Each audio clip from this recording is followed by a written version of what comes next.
أبلغت الجزائر اليوم الخميس السفير الفرنسي ستيفان روماتي اعتراضها الرسمي على المناورات العسكرية المقررة بين الجيشين الفرنسي والمغربي في سبتمبر أيلول المقبل، واصفة إياها العمل الاستفزازي الذي قد يؤدي إلى تأجيج الأزمة الدبلوماسية المتصاعدة بين البلدين.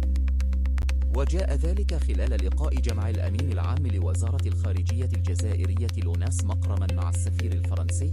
حيث شدد الجانب الجزائري على أن مناورات شرقي 2025 المقرر إجراؤها في منطقة الرشيدية المغربية القريبة من الحدود الجزائرية تحمل دلالات خطيرة وتعد تصعيدا عسكريا غير مبرر. وأوضح مقرما أن هذا التحرك سيسهم في رفع التوتر بين البلدين إلى مستوى جديد من الخطورة، مطالبا باريس بتوضيحات رسمية بشأن دوافع هذه المناورات والسفير بنقل الموقف الجزائري إلى الحكومة الفرنسية بالصورة التي تم إبلاغه بها. وفي نفس السياق، أعلنت القوات المسلحة الملكية المغربية الأربعاء استقبال 6 مروحيات قتالية من طراز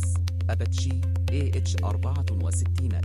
في إطار جهود تحديث قدراتها الدفاعية وتعزيز جاهزيتها العسكرية في أحدث صفقة مع الولايات المتحدة تعكس مدى تنامي التعاون العسكري بين الرباط وواشنطن. وذكرت القوات المسلحة في بيان نشرته عبر حسابها على فيسبوك أن مراسم استقبال المروحيات جرت في القاعدة الجوية الأولى قرب العاصمة الرباط. وحسب البيان حضر المراسم الوزير المنتدب المكلف بإدارة الدفاع الوطني عبد اللطيف لوداي وعدد من المسؤولين العسكريين والوزراء، إلى جانب وفد أمريكي رفيع المستوى برئاسة الجنرال مايكل لانغلي قائد القيادة العسكرية الأمريكية في إفريقيا أفريكوم. وأوضحت أن هذه الخطوة تنفيذا لتعليمات العاهل المغربي الملك محمد السادس،